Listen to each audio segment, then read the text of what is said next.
Hi from me, Lauren Joffe, and welcome to a new season of DERECH ERETZ.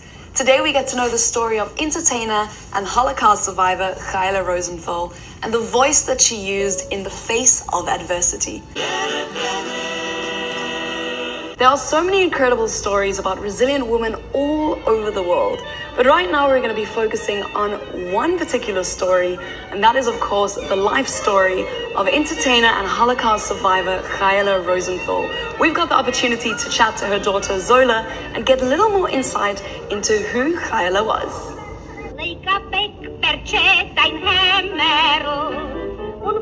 My mother was born in Vilna, which was Poland at the time, and she was born in 1924.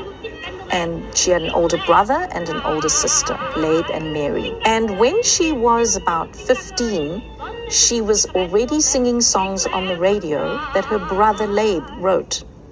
He was quite an established already poet, and she sang his songs, and she won a competition. And she was chosen out of all of Poland, which was then at that point Lithuania, to represent Lithuania in an international song contest in Moscow.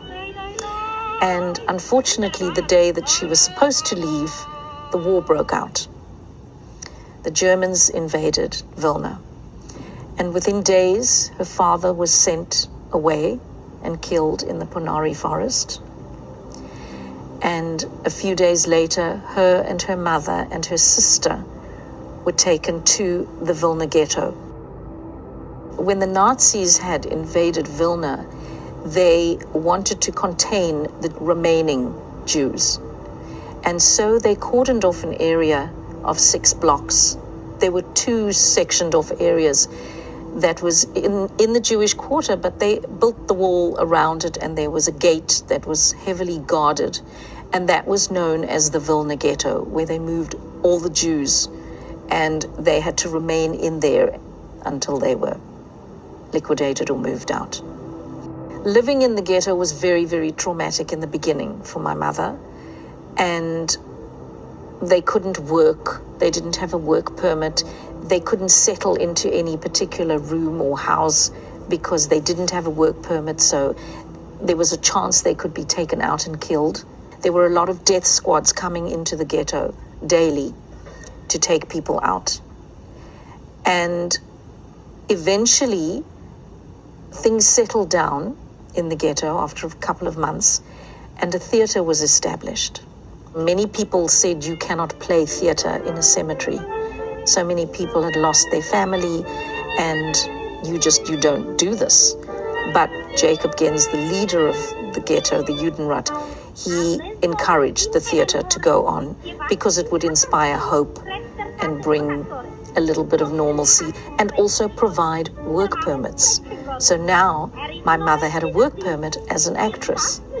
And so her brother Labe was one of the main writers of the musicals. There were 4 long-running musicals in the Vilna Ghetto, and she starred in as one of the main stars, and hence the title Wunderkind of the Vilna Ghetto, the songstress of hope, the wonder child of the theater.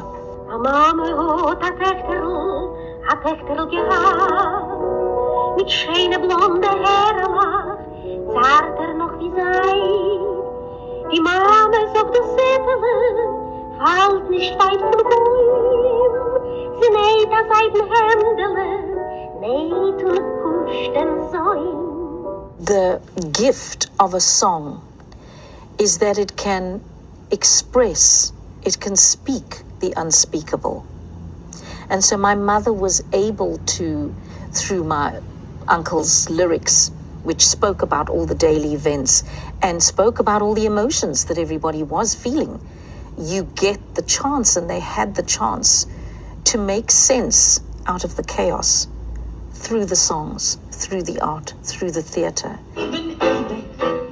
Wir seien da, wir leben ewig in jeder Show.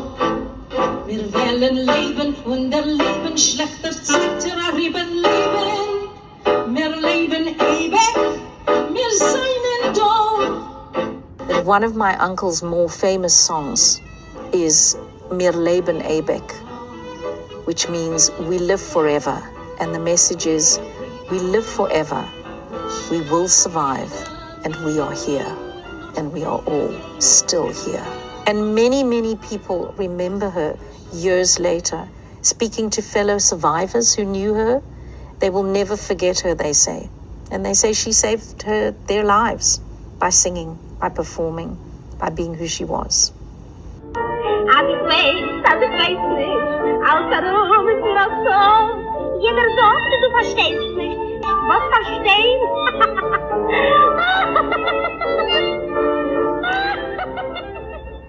The Vilna Ghetto was liquidated in 1943, and this year marks the 80th anniversary that it was liquidated. And we're very blessed that the Cape Town Holocaust and Genocide Centre has hosted and created this exhibition.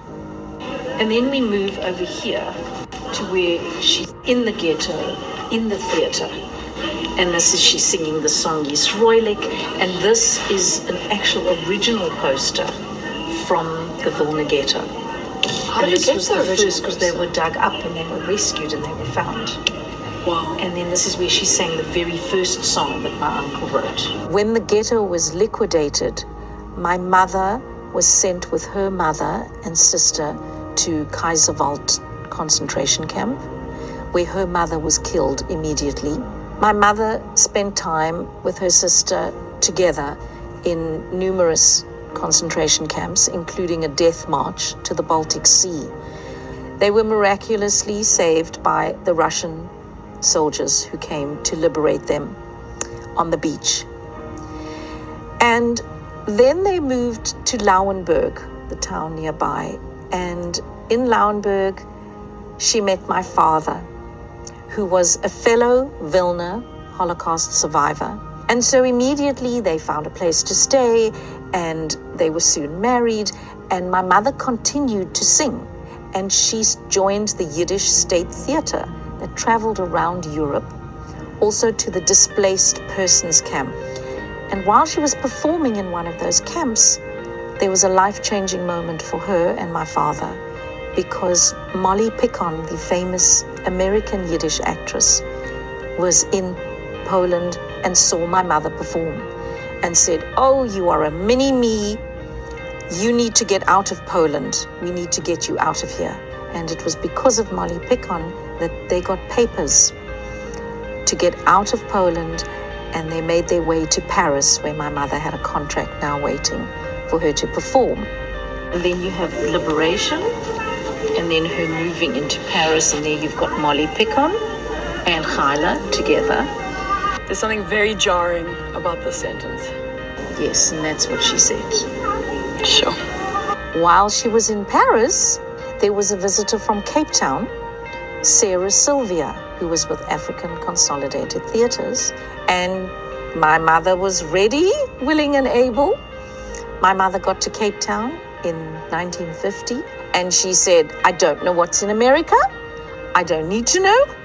This is paradise. I will stay here." And then her quintessential role before she passed away was as Golda in Fiddler on the Roof in 1979, when she was performing with ovarian cancer through the treatment, and she passed away within 2 weeks after the end of the show.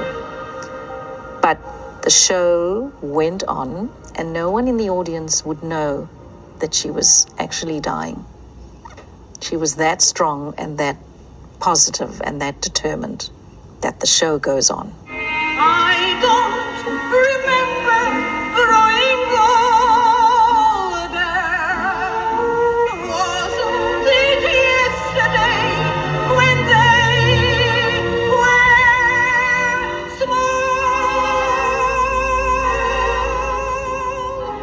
small? My mother, I would say, was a very, very strong woman. With everything that she went through, with her courage and her bravery and her resilience, she was not scared to speak up and speak out.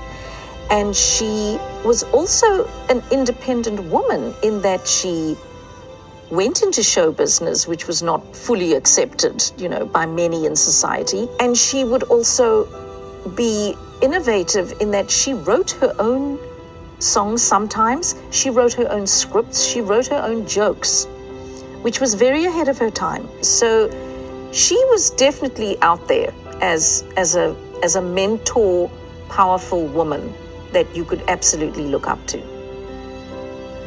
I believe that my mother's DERECH ERETZ was to seize every day, to celebrate every moment that you have in life, and to always know that no matter how hard, no matter the adversity in life, you can overcome with strength, with hope, with faith, and you hold on.